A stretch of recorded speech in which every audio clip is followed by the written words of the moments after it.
Assalamu alaikum wa rahmatullah, mes frères et sœurs dans la lumière. Avant de commencer, prends une respiration. Ferme les yeux un instant.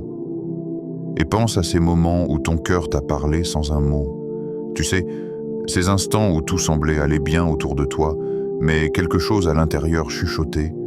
Non, ce n'est pas pour toi.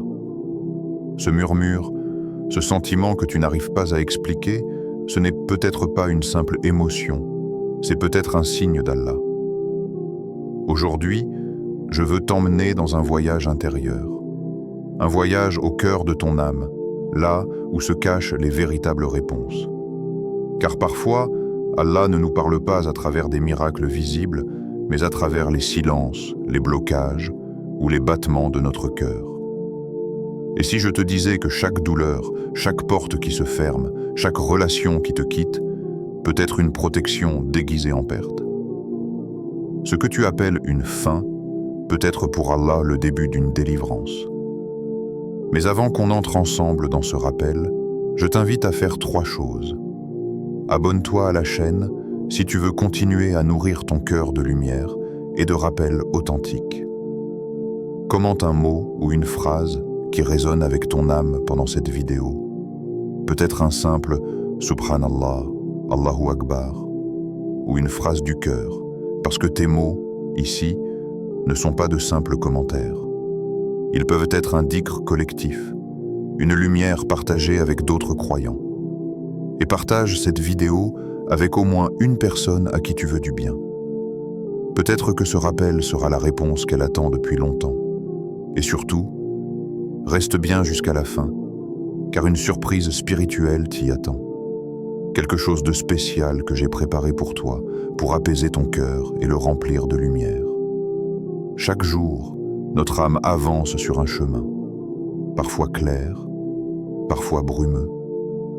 Parfois, tu marches dans la lumière de la certitude, parfois dans l'ombre du doute. Mais souviens-toi, le croyant n'est jamais seul. Même dans les silences, même dans les épreuves, Allah marche avec toi. Il place devant toi des signes, comme des petites lanternes sur le sentier de ta vie. Certains signes t'appellent à continuer, d'autres te disent doucement, éloigne-toi. Mais souvent, notre attachement à ce monde nous rend sourds à ces murmures. On s'accroche à des choses qu'Allah veut nous retirer. On insiste sur des chemins qu'il veut nous faire quitter. Et quand tout s'écroule, on pleure, on s'interroge. Pourquoi, ya Allah? Pourquoi moi? Et pourtant, derrière chaque perte, il y a une protection déguisée. Peut-être qu'Allah t'a sauvé d'une relation qui t'aurait brisé. Peut-être qu'il t'a éloigné d'un travail qui t'aurait fait oublier ta prière. Peut-être qu'il a fermé cette porte parce qu'au fond, derrière elle se cachait un danger invisible. Mais pour reconnaître ces signes, il faut apprendre à écouter autrement. Pas avec les oreilles, mais avec le cœur. Car c'est le cœur du croyant qui entend ce que le monde ne dit pas. Et parfois, le silence d'Allah est plus rempli de réponses que 1000 paroles humaines. Alors aujourd'hui, ouvre ton cœur. Oublie un instant tout ce qui t'entoure. Les soucis, les distractions, les écrans. Écoute cette voix intérieure que tu négliges depuis trop longtemps. Car dans ce rappel, tu vas découvrir 5 signes puissants par lesquels Allah peut te dire « Éloigne-toi ». 5 rappels qui ne sont pas là pour te faire peur, mais pour te ramener à la paix. 5 lumières pour t'aider à reconnaître quand ton âme te parle avec la voix du tout miséricordieux. Et si tu ressens, à un moment de cette vidéo, que ton cœur se serre, que tes yeux s'humidifient, que tu as envie de dire « Subhanallah », alors sache que ce n'est pas par hasard. C'est peut-être Allah, lui-même, qui te parle à travers ces mots. Reste bien jusqu'à la fin, car dans la dernière partie, je te partagerai une invocation spéciale, une doua que peu de gens connaissent, mais qui a apaisé des cœurs brisés et redonné la paix à ceux qu'Allah voulait ramener à lui. Alors prends ton temps, respire. Laisse la lumière d'Iman entrer doucement dans ton cœur. Et maintenant, commençons notre premier signe. Le cœur troublé, quand la paix s'éteint. Le cœur troublé, quand la paix s'éteint. Il y a des moments dans la vie où tout semble en ordre. Tu souris, tu avances, tu fais ce qu'il faut. De l'extérieur, tout paraît stable. La famille, le travail, les projets, les relations. Mais à l'intérieur, une tension subtile s'installe. Quelque chose te dérange, sans que tu saches dire quoi. Ce n'est pas de la fatigue, ce n'est pas du stress, c'est plus profond que ça. C'est un malaise silencieux qui habite ton cœur. Tu fais une prière, mais ton esprit s'évade. Tu lis le Coran, mais les versets glissent sans s'ancrer. Tu parles avec les gens, mais ton âme semble absente. Et tu te demandes, pourquoi mon cœur ne goûte-t-il plus la paix? Ce sentiment, beaucoup de croyants le connaissent. C'est comme une lumière intérieure qui s'affaiblit sans raison apparente. On continue à prier, à invoquer, à faire ce qu'il faut. Mais la sakina, cette sérénité qu'Allah envoie au cœur sincère, semble s'être éloignée. Mais en vérité, ce silence intérieur n'est pas une punition. C'est parfois un message, un appel doux, presque imperceptible, d'Allah qui te dit « Reviens ». Ce chemin ne t'appartient plus, car Allah parle souvent sans mots. Il parle par les émotions que tu ressens, par la paix qu'il accorde, ou par l'agitation qu'il retire. Le prophète a dit « Consulte ton cœur, même si les gens te donnent une fatwa, Ahmad ». Ces paroles sont un rappel puissant. Ton cœur est une boussole spirituelle. Quand il perd sa paix, ce n'est pas un détail à ignorer. C'est une alarme douce, un signal du ciel. Regarde autour de toi. Tu vois des gens sourire, plaisanter, vivre intensément. Mais parfois, derrière ces visages apaisés se cachent des cœurs en désordre. Des âmes qui se sont éloignées sans s'en rendre compte. Leur cœur s'alourdit, leur foi devient routine, et la lumière intérieure qui brillait autrefois s'estompe. Cette perte de paix est un avertissement divin. Allah retire la sakina quand un choix, une fréquentation ou une action nous éloigne de lui. Et ce retrait, aussi douloureux soit-il, est un acte d'amour. Oui, d'amour. Parce qu'Allah ne veut pas que tu continues à avancer vers quelque chose qui éteint ton iman. Alors, il met dans ton cœur ce malaise, non pour te tourmenter, mais pour te protéger. Imagine un croyant appelé Sami. Tout va bien pour lui. Un bon emploi, un projet ambitieux, une relation sérieuse. Mais plus le temps passe, plus il ressent un vide étrange. Chaque réussite lui semble fade. Chaque victoire perd de sa saveur. Et malgré ses efforts, son cœur s'éteint peu à peu. Il se dit que c'est la fatigue, le stress, le rythme de la vie. Mais au fond, il sait. Il sait que ce malaise vient d'un choix qu'il a fait, un choix qu'il a éloigné d'Allah petit à petit. Et un soir, alors qu'il prie seul, il sent les larmes couler sans qu'il sache pourquoi. C'est son cœur qui parle. Un cœur que la vie a fatigué, mais qu'Allah refuse d'abandonner.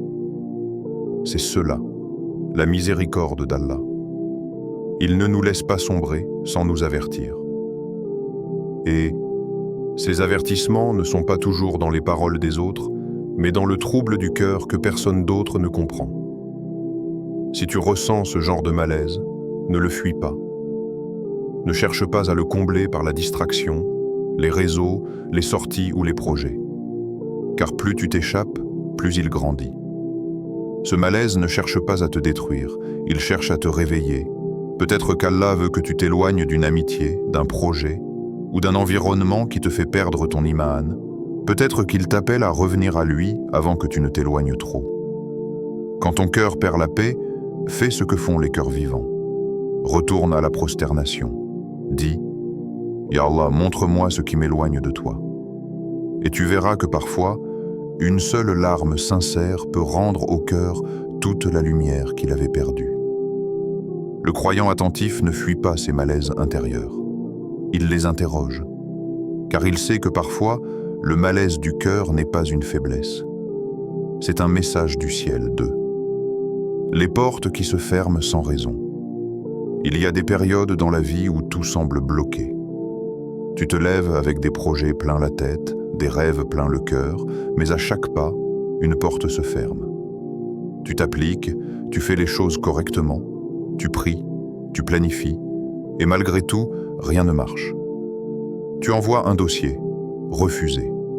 Tu proposes une idée, ignorée. Tu veux avancer, mais le monde semble se dresser contre toi. Et dans un souffle, tu dis « Ya Allah, pourquoi ? Pourquoi alors que j'ai tout bien fait ?» Mais ce que tu ne vois pas, c'est que les blocages sont parfois des bénédictions déguisées. Allah dit dans le Coran « Il se peut que vous ayez de l'aversion pour une chose, alors qu'elle vous est un bien, et que vous aimiez une chose, alors qu'elle vous est un mal. » Allah sait, tandis que vous ne savez pas. Sourate Al-Baqarah 2:216. Ce verset est une clé. Il t'apprend que les retards, les refus, les obstacles ne sont pas toujours des punitions. Ils peuvent être des murs de miséricorde. Quand Allah ferme une porte, ce n'est pas pour t'humilier, mais pour te rediriger vers un chemin que tu ne vois pas encore, mais qui porte plus de lumière, plus de paix, plus de sens. Imagine une femme appelée Amina. Elle rêve depuis des années de partir à l'étranger pour construire une meilleure vie. Chaque fois qu'elle tente, tout s'effondre. Refus de visa, manque d'argent, contretemps. Elle pleure, elle s'épuise. Elle ne comprend plus. Et un jour, un événement inattendu la retient dans son pays. Grâce à ce contretemps, elle rencontre une personne pieuse qui l'aide à se rapprocher d'Allah. Et sa vie change complètement. Ce qu'elle croyait être une injustice était en réalité une protection divine. C'est souvent comme cela qu'Allah agit. Quand tu persistes sur un chemin qui t'éloigne de lui, il place devant toi des murs invisibles. Et tant que tu continues à frapper, ces murs ne s'ouvriront pas, non pas parce qu'ils ne t'aiment pas, mais parce qu'ils t'aiment trop pour te laisser passer. Le prophète a dit « Ce qui t'a manqué ne devait pas t'atteindre, et ce qui t'a atteint ne pouvait pas te manquer. » Abu Daoud. Ces paroles ne sont pas qu'une consolation, ce sont une invitation à la confiance totale. Quand tu as tout donné et que malgré tout, les choses n'avancent pas, pose-toi cette question. Et si Allah me protégeait d'un mal que je ne vois pas encore? Les portes qui se ferment peuvent être des messages très clairs. Un emploi qui ne vient pas, une relation qui s'effrite, un projet qui s'écroule. Tu crois que tu perds ton temps, alors qu'en réalité, tu gagnes ton âme. Il y a des noms d'Allah qui valent 1000 oui du monde. Il y a des refus qui te préservent de la ruine.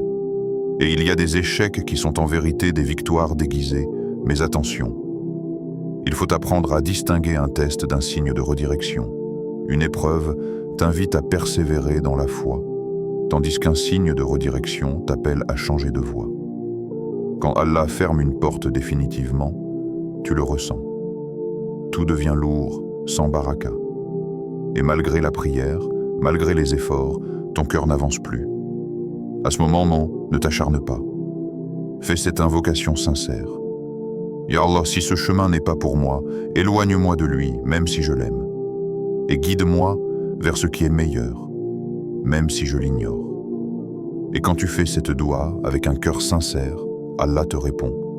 Par une paix soudaine, une opportunité nouvelle, ou parfois simplement par un soulagement profond. Car oui, quand Allah te dit non, c'est souvent qu'il prépare un mieux. Chaque blocage est une manière de t'orienter vers une porte que tu n'aurais jamais pensé ouvrir. Et cette porte-là, quand elle s'ouvre, elle laisse entrer une lumière que plus rien ne pourra éteindre. 3. La foi qui s'affaiblit doucement. Tout ne s'effondre pas d'un coup. Parfois, la foi ne s'éteint pas comme une flamme qu'on souffle. Elle s'affaiblit lentement, comme une bougie qui vacille dans le vent. Tout commence souvent par de petits compromis, presque invisibles. Tu rates une prière, puis 2. Tu te dis que tu les rattraperas plus tard. Tu remets le rappel du vendredi, tu oublies le dhikr du matin. Puis les jours passent, et ce qui te pesait autrefois ne te touche plus. Tu ris à des choses que tu aurais fui hier. Tu fermes les yeux sur des comportements que tu n'aurais jamais tolérés. Et ton cœur, qui autrefois se serrait en entendant le nom d'Allah, devient silencieux. Pas révolté, non. Juste silencieux. C'est cela le danger. Pas la rébellion, mais l'habitude. L'habitude d'oublier Allah. L'habitude de négliger la prière. L'habitude d'écouter sans appliquer, de savoir sans craindre, de parler sans ressentir. Tout cela ne vient pas sans cause. Souvent, ce déclin intérieur est nourri par ce que tu laisses entrer dans ta vie. Un cercle d'amis où la foi n'a pas de place. Un travail où la prière devient une gêne. Un écran qui t'éloigne du Coran. L'éloignement d'Allah ne se fait pas toujours dans le bruit du péché. Il se fait souvent dans le silence de la négligence. Et ce silence est plus dangereux que 1000 fautes. Le prophète a dit « L'homme est sur la religion de son ami. Que chacun de vous regarde donc qui il prend pour ami. » Tirmidhi. Ces mots ne sont pas une simple recommandation sociale. C'est une vérité spirituelle. Ton entourage influence ton cœur, même quand tu crois être fort. Celui qui fréquente les pieux finit par aimer ce qu'ils aiment. Celui qui vit dans un environnement où Allah est oublié finit, sans s'en rendre compte, par l'oublier aussi. Imagine une jeune femme nommée Lina. Elle priait régulièrement, faisait ses invocations et son cœur était plein de douceur. Mais avec le temps, elle s'est entourée d'un groupe qui n'avait plus de place pour le rappel d'Allah. Les soirées, les conversations, les rires, tout semblait innocent. Mais petit à petit, sa prière s'est décalée, son cœur s'est alourdi. Les rappels qu'elle aimait autrefois lui paraissaient désormais ennuyeux, jusqu'au jour où elle s'est rendue compte que cela faisait 3 jours qu'elle n'avait pas prié. 3 jours sans prière, et son cœur n'avait pas tremblé. Ce fut un choc. Elle a compris alors que la foi ne disparaît pas brutalement. Elle se vide, lentement, jusqu'à ce qu'il ne reste qu'une coquille. Et quand elle s'est prosternée après tout ce temps, elle a pleuré.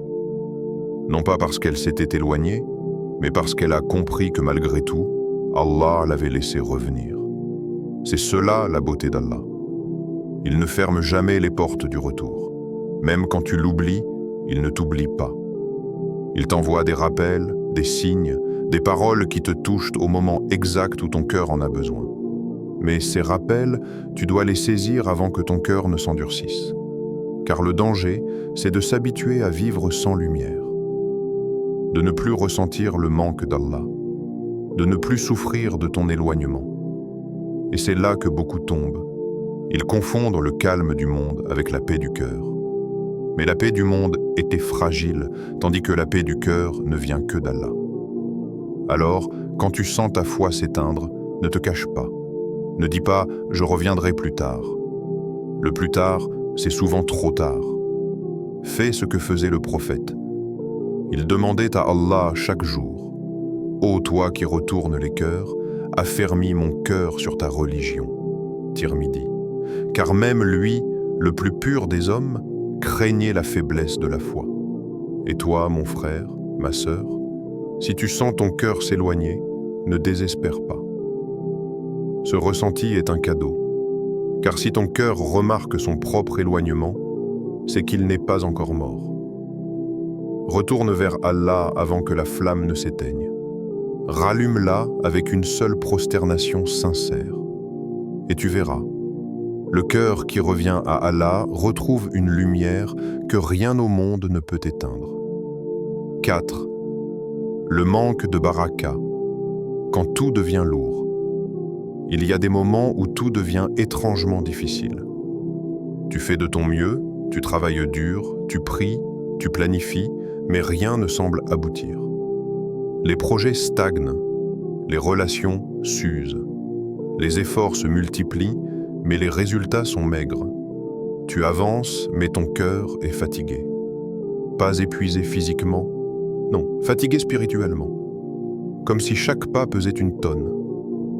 Tu ressens un poids invisible, un ralentissement intérieur. Et malgré toute ton organisation, ta sincérité, ton énergie, les choses ne portent pas de fruits. C'est cela, le manque de baraka. La baraka est une bénédiction subtile, invisible, mais puissante. C'est elle qui fait qu'une heure d'effort produit le fruit d'une semaine. C'est elle qui met la douceur dans une relation, la stabilité dans un foyer et la paix dans une adoration. La baraka, c'est la main d'Allah qui rend fécond ce qui semblait stérile. Et quand Allah la retire, tout devient lourd, compliqué, désordonné. Tu as peut-être déjà vécu cela. Tu pries, tu travailles, tu fais le bien, mais rien n'a de goût.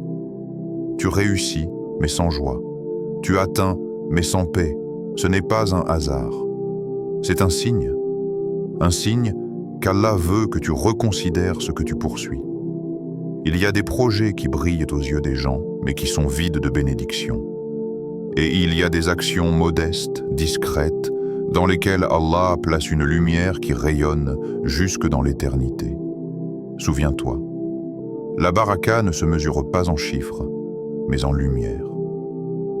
Un seul verset médité avec sincérité peut changer ta vie. Une aumône donnée dans le secret peut ouvrir des portes dans l'invisible. Un petit effort fait avec pureté peut valoir plus qu'une montagne d'actions sans intention. Imagine Karim. Il a tout ce qu'il faut, un bon poste, un bon revenu, un bel entourage. Mais malgré cela, il ne ressent plus rien. Chaque jour est une répétition mécanique. Il prie, mais son cœur est vide. Il réussit, mais son âme s'assèche.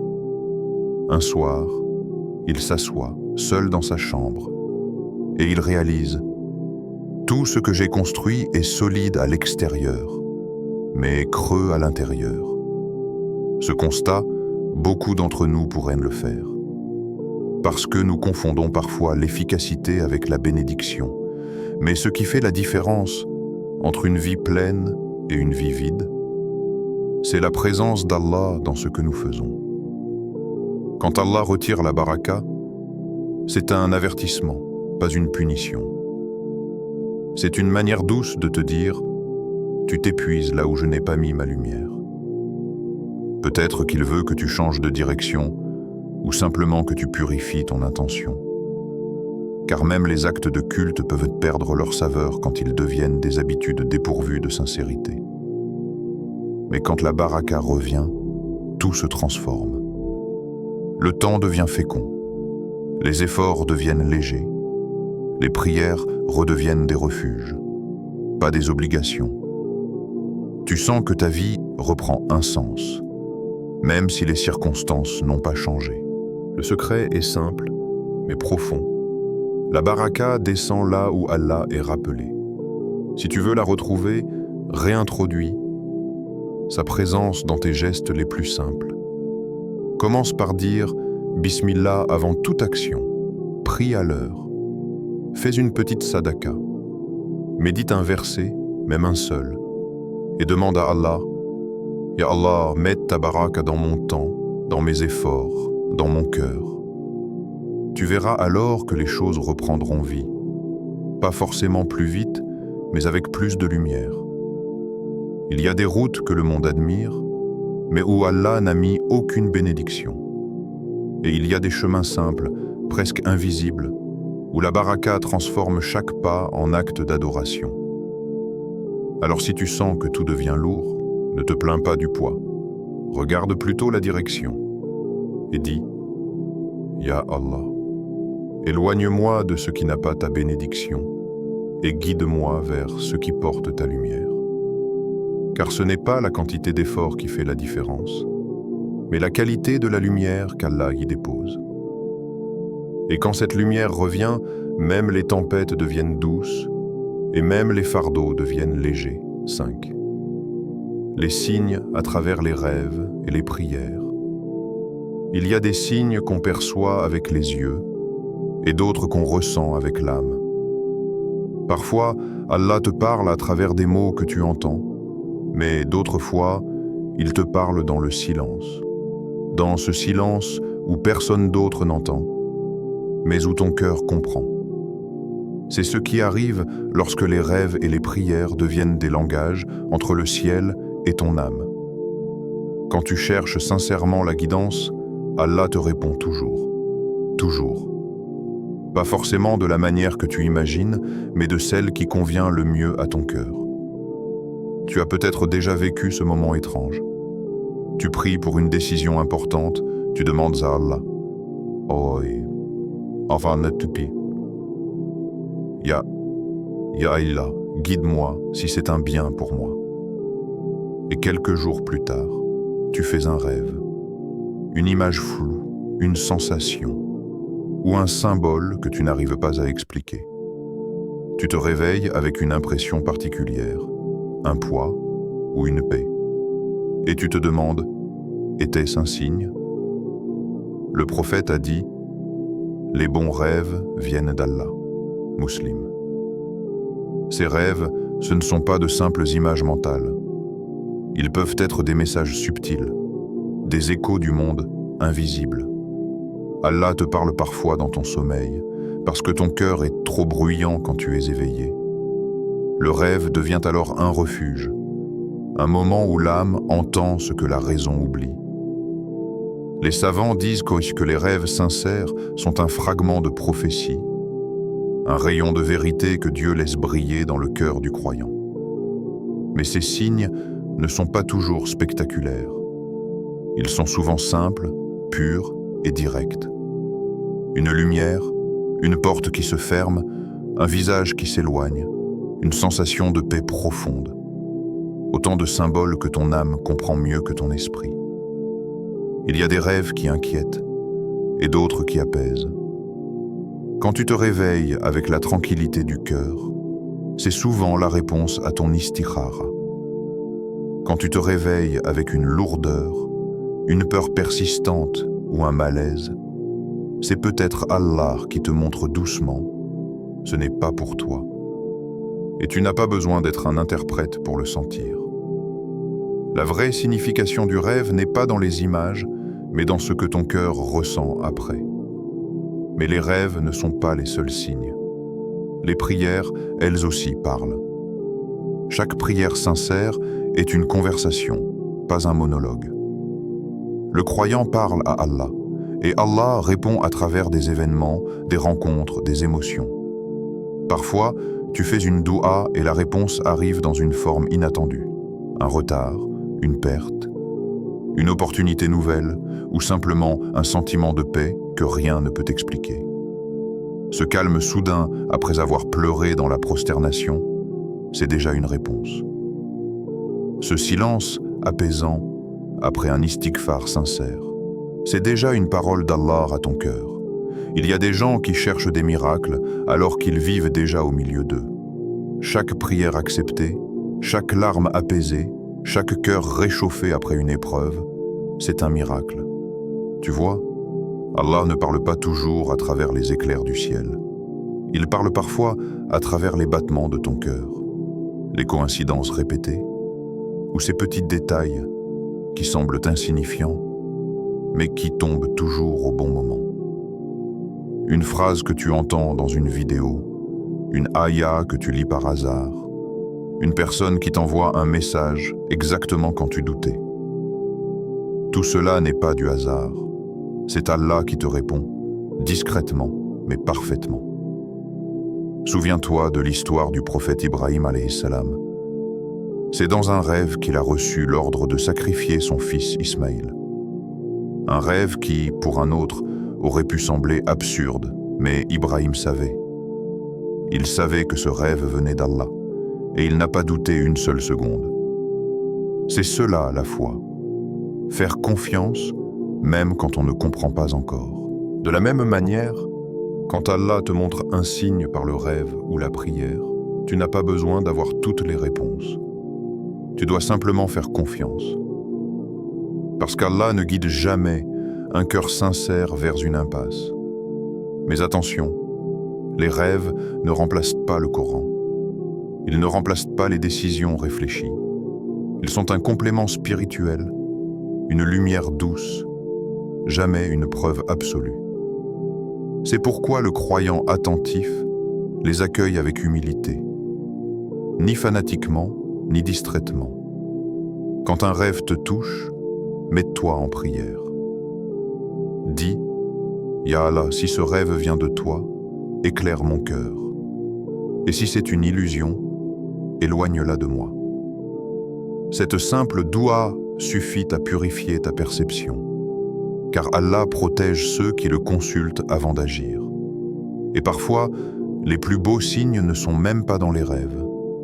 Ils sont dans l'état de ton cœur après la prière.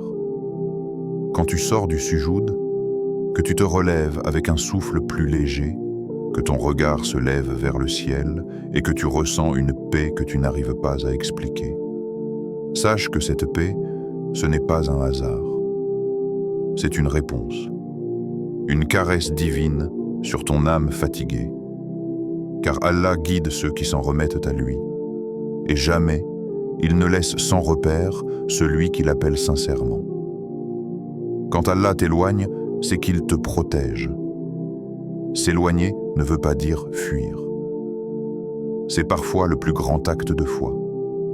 Parce que renoncer à ce qui te plaît pour préserver ta foi, c'est déclarer à Allah, Ya Rab, toi seul est ma paix. Et cette phrase, dis-la avec ton cœur, car c'est elle qui transforme le vide en lumière. Regarde autour de toi, les gens s'accrochent à ce qu'ils aiment, par peur de perdre. Mais le croyant s'accroche à Allah, par amour de ne jamais se perdre. Quand Allah t'éloigne de quelqu'un, d'un lieu, d'une relation ou d'un projet, c'est rarement pour te punir. C'est pour te préserver. Tu crois que tu perds, mais en réalité, il t'épargne. Tu penses qu'il te retire quelque chose, alors qu'il te libère de ce qui t'alourdissait.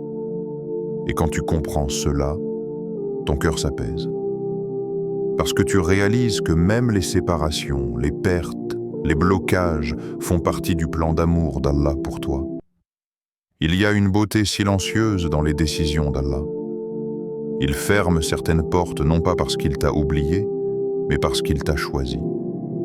Il t'a choisi pour une autre direction, un autre horizon, une lumière que tu n'aurais jamais cherchée seul. Et un jour, tu regarderas en arrière et tu diras « Alhamdulillah ». Si cette porte ne s'était pas fermée, je ne serais jamais devenu ce que je suis aujourd'hui.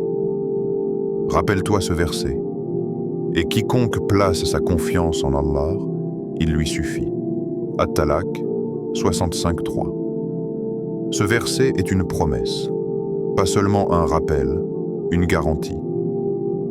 Quand tu places ta confiance en Allah, tu n'as plus peur de perdre, car tu sais que tout ce qu'il retire de ta vie n'était pas destiné à y rester. Et tout ce qu'il y laisse est exactement ce qu'il te faut pour grandir. Parfois, Allah t'enlève une personne pour que tu te rapproches de lui. Parfois, il brise un plan pour que tu reviennes au sien. Parfois, il éteint une lumière terrestre pour t'obliger à chercher la lumière céleste. Ce qui te semble injuste maintenant est peut-être la plus grande miséricorde de ta vie. Parce qu'Allah ne prend jamais sans donner. Mais il donne parfois après t'avoir appris à lâcher. Et toi, qui écoutes ces mots jusqu'ici, tu n'es pas là par hasard. Peut-être que ce rappel, en cet instant précis, est un signe pour toi. Peut-être qu'Allah t'a conduit ici parce que ton cœur avait besoin d'entendre ces phrases. Alors écoute-les, non avec ton esprit, mais avec ton âme. Car Allah t'appelle, doucement, subtilement, mais avec amour. Il te dit, reviens à moi. Ce chemin n'est pas le tien. Et quand tu répondras à cet appel, quand tu diras « Labbaik ya Allah », tu sentiras une paix descendre sur toi, une paix que rien au monde ne pourra t'enlever. Et maintenant, comme je te l'avais promis au début de cette vidéo, voici ta surprise spirituelle. un cadeau pour ton âme, une invocation que tu peux répéter ce soir, dans le calme, les mains levées, le cœur ouvert.